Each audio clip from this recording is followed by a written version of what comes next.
안녕하세요. 친절하고 따뜻한 난임 전문가 둘째 언니 구하선입니다. You say I should journal every day, but I don't.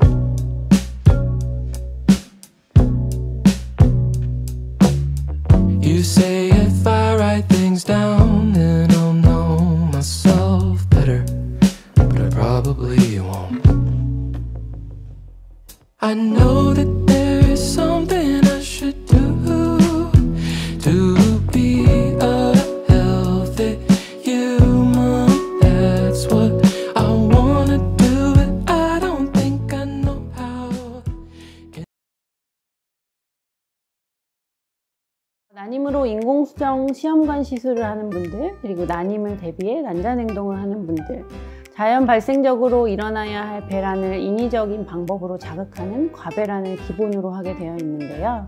의외로 많은 분들이 복수 찰까봐 무서워하시고 맞을 시간이 지났는데 어떻게 해요? 다급하게 병원으로 전화 주시는 분들도 많이 계십니다.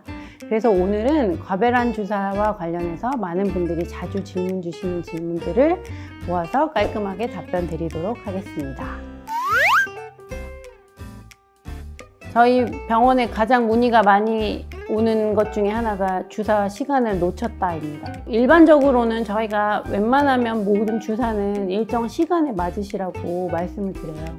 왜냐면 일정 시간 텀을 두고 들어가는 게 내 몸에서 호르몬이 유지가 잘 되기 때문이에요. 1분 2초까지 맞춰주시면 좋지만 그것 때문에 스트레스 받아서 막 더 힘들어 하시는 분도 계시고 울면서 막 저한테 전화하시는 분도 계셔가지고 원칙은 일정한 시간에 맞으시는 게 맞지만 1분 1초까지 맞추실 필요는 없고요. 적어도 2~3시간은 괜찮습니다. 그러니까 그걸로 너무 스트레스 받지 마시고요. 약마다 조금씩 다른데 가장 긴 반감기를 가지고 있는 과배란 주사는 36시간으로 되어 있거든요. 전화 또 오죠. 어제 주사 못 맞았어요. 그럼 사실은 오늘 맞으세요 라고 그냥 하기도 하고, 그러니까 하루를 스킵하는 경우도 있긴 한데요. 그 텀이 뭐 오전에 한 번, 오후에 한 번 맞을 수 있는 텀이다 그럼 저는 2번 맞으시는 것도 괜찮습니다. 이렇게 말씀드려요. 네. 다만 난자의 최종 성숙 주사는 반드시 시간을 맞춰서 맞아주셔야 돼요. 간혹 가다가 저희가 이렇게 되면 일반적으로 오전에 채취를 하기 때문에 채취가 잡히면 이틀 전 오후, 즉 저녁 타임이 되거든요. 그러면 정말 난자 채취가 11시에 잡혀 있으면 오후 11시쯤에 맞으시라고 말씀을 드리고 있기 때문에 그때 주무시는 경우가 가끔 있어요. 그래서 주사를 놓친다는 연락을 한 달에 한두 번은 받습니다. 실제로. 그러면 어쩔 수 없이 채취를 미뤄야 되는데 그게 하루가 온전히 딜레이 되면 미뤄질 수는 있는데요. 근데 깜빡하고 다음날 오전 11시에 맞았다. 그러면 36시간 뒤면 저희가 난자 채취를 밤 11시에 해야 되는 상황이 생겨요. 이해되셨죠? 근데 정말 죄송하지만 이제 밤 11시에 채취를 하는 병원은 없기 때문에 그러면 어쩔 수 없이 이제 그때는 소중히 키운 배아들을 채취를 못하고 캔슬을 하는 경우가 있어요. 그래서 저희 간호사 선생님들이 주사실에서 안내를 할 때 그 난자의 최종 성숙 주사는 알람을 같이 맞춰드려요. 과배란 과정을 하다 보면 이제 주사를 2~3개를 맞아야 되는 경우가 흔히 있어요. 그러면 이제 그럴 때 물어보시더라고요. 2개를 한꺼번에 맞는 게 좋아요? 아니면 시간 텀을 좀 두고 맞는 게 좋아요? 라고 말씀하시는데 일반적으로는 상관없다고 말씀드리고 있어요. 그런데 만약에 과배란 주사를 오전에 맞았었는데 뭐 진료 시간과 이런 것 때문에 5일 뒤쯤에 와서 조기 배란 억제제를 오후에 맞게 된다. 그럼 그냥 그 시간 텀을 유지해 달라고 말씀을 드리고 있어요. 어쨌든 원칙은 정확한 타임대를, 시간대를 맞춰주시는 게 원칙이지만 그게 지났다고 해서 너무 불안해 하실 필요는 없다입니다. 일반적으로 과배란 주사는요 다 셀프 자가주사거든요. 자가주사가 됐다는 거는 뭐냐면요 피하 주사라는 거예요. 이게 뭐 많이 맞아보셔서 아시겠지만 엉덩이 주사 같은 거 있어요. 그런 것들은 대부분 근육 주사를 저희가 엉덩이 주사라고 얘기하거든요.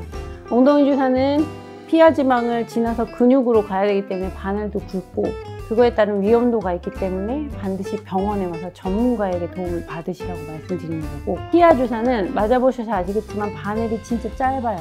아무리 깊숙이 들어가도 근육층까지 못 들어가는 거예요. 그래서 셀프 주사예요. 그렇기 때문에 주로 지방이 많은 곳에 맞으시라고 말씀드리고 있고요. 사람에게 지방이 가장 많은 곳은 배인 것 같아요. 배. 잘 보이기도 하고요. 그래서 저희가 주로 배에다 맞으시라고 말씀드려요.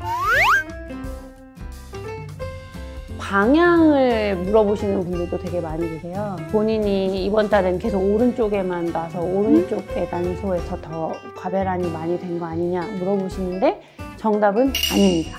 왜냐면 저희가 여기다 주사를 놓지만 얘가 난소에 찌르는 게 아니거든요. 여기에 주사를 놓으면 이게 온몸으로 퍼지고 혈액을 통해서 호르몬이 작용을 해서 양쪽 난소를 다 자극을 하기 때문에 오른쪽에만 놨다고 해서 오른쪽 난자만 자라는 건 아닙니다. 그러니까 어느 쪽에 놓든지 상관없는데 대부분 주사의 종류가 많기 때문에 계속 한쪽만 찌르면 아프니까 저희가 이제 번갈아 가면서 놔주십사 말씀을 드리고 있어요.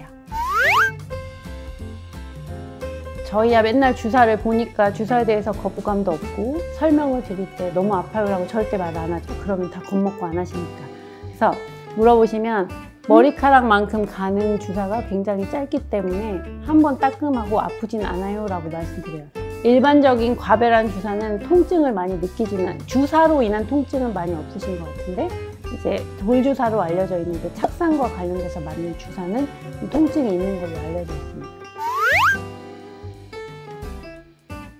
저희가 냉장 보관하십시오 라고 말씀드린 주사를 차에다가 실온에 3-4시간 둔 경우가 있다고, 어떻게 해야 되냐고, 이거 뭐 다시 약을 구매해야 되냐, 뭐 환불해야 되냐 물어보시는데 그래서 저희가 이제 보냉백에 많이 챙겨드리긴 하거든요. 그래서 그것 때문에 이제 회사에 물어본 적이 있어요. 문의를 한 적이 있는데 웬만한 약을 만드는 회사에서는 뭐 상온 보관 12시간 정도는 괜찮다고 말을 하시더라고요.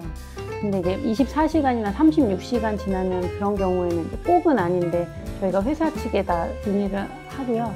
실제로 뭐 상온 보관이 몇 시간까지 된다는 게 약마다 조금씩 달라서 그렇게 조금 장시간 동안 냉장 보관을 못한 경우에는 문의를 주시면 저희가 약마다 지침이 다르기 때문에 알아보고 연락을 드리고 있고요. 한 2-3시간, 3-4시간 정도의 실온 보관은 큰 문제는 없는 것으로 저는 알고 있습니다. 과배란 주사 맞으실 때는 술, 담배 빼고는 일상생활 다 가능하다고 말씀드리거든요. 그러니까 바늘이 워낙 가늘기 때문에 뭐 물에 들어가거나 이런 건 전혀 상관이 없어요. 그래서 주의사항은 술, 담배 빼고는 없다가 원칙입니다. 시간만 잘, 하루에 한 번만 빼먹지 않고 맞으시면 됩니다. 과배란 주사를 맞으실 때 가장 많이 물어보시는 게 복수가 찰까봐 무서워요예요. 다행히 최근에는 복수를 많이 안 차게 할 수 있는 방법들이 많이 개발이 돼서 옛날만큼 심각한 난소 과자극 증후군은 거의 없습니다. 그리고 이제 복수에 대해서 항상 걱정을 하시는데 저희가 막 농담처럼 얘기하는데 복수는 아무나 차는 게 아니고, 내가 복수가 찰 걸 걱정한다는 거는 임신의 입장에서는 사실 되게 행복한 고민입니다. 왜냐면 난자가 많이 나온다는 얘기거든요. 난자가 많이 나오면 복수가 차서 하루 이틀 3일 정도 고생을 하시지만 결과적으로는 좋은 배아를 많이 만들 수 있기 때문에 저희들 입장에서는 임신의 확률은 높습니다. 전체 환자의 복수가 차는 경우는 저는 10%도 안 되는 것 같거든요. 그래서 미리 복수에 대해서 걱정을 하실 필요는 없고요. 과배란 주사 맞으시면 뭐가 사실 제일 힘드냐면 호르몬이 과도하게 분비가 되고 있기 때문에 분비물이 많이 나오고요. 배가 좀 더부룩하고 꼭 복수 찰 정도로 많이 과배란이 되지 않아도 평소보다 여성 호르몬이 많이 나오기 때문에 분비가 되기 때문에 배가 좀 더부룩하고 불편할 수는 있어요. 이온 음료에 대한 얘기가 많이 있는데 이론상으로는 이온 음료를 드시는 게 도움이 될 수는 있는데 실제로 복수 찬 분들한테 이온 음료 드시라고 하면 지금 물도 못 먹겠는데 이온 음료를 억지로 마셔야 되냐, 그게 더 힘들다고 말씀하시는 분들도 계시거든요. 잘 따져보셔서 내가 이온 음료를 많이 먹는 게 도움이 되지만 그거를 꼭 약처럼 억지로 드실 필요는 저는 없다고 말씀을 드리고 있어요. 거의 100% 같습니다. 네. 그게 참 안타까운 일인데 생각을 해보시면 과배란으로 인해서 여성 호르몬이 올라간 상태거든요. 그러면 임신을 했을 때도 여성 호르몬이 올라가거든요. 임산부들이 살이 찌죠. 그리고 배가 나오죠. 그건 이게 꼭 아기가 커서 배가 나오지 않더라도 임신 초반에도 약간 배가 좀 나오는 느낌이 있고 지방층이 좀 몰리는 느낌이 있어요. 배가 진짜 뚱뚱해진 느낌이 있거든요. 그건 호르몬 때문이에요, 호르몬. 그래서 그 임신한 것과 비슷한 상태로 인지를 하기 때문에 배 쪽으로 이제 피하지방 세포들이 좀 몰리고 수분을 좀 머금고 있는 그런 상황이 되기 때문에 살이 찌고요, 몸이 부어요. 그래서 과배란을 너무 계속 하고 계신 분들은 내 몸이 물에 푹 담궈져 있는 느낌이 든다라고 말씀하시거든요. 근데 그거는 호르몬 때문에 어쩔 수 없어서 저는 뭐라고 말씀드리냐면 한 2-3번 정도 연속으로 한 다음에는 쉴 수 있는 상황이라면 조금 쉬었다 오시라고 하는데 그동안 살을 꼭 빼고 오시라고 말씀드려요.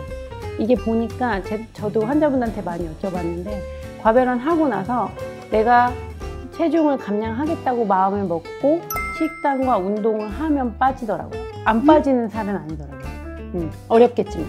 근데 그걸 가만두면 약을 끊는다고 해서 자연스럽게 빠지는 건 아니어가지고 꼭 과배란 때문에 찐 살은 노력을 해서 빼주십사 말씀을 드리고 있어요.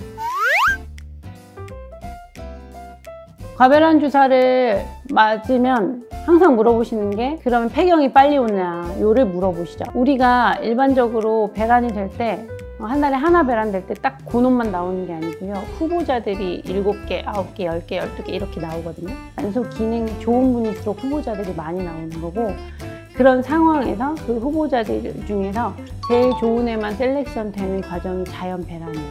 그런데 과배란을 할 때는 이 후보자들을 이 죽는 애들을 다 살려서 쓰는 거지 다음 달 걸 끌어다 쓰는 게 아니기 때문에 배란이 원래 한 달에 하나 되는 게 10개 됐다고 해서 폐경이 빨리 오진 않습니다. 왜?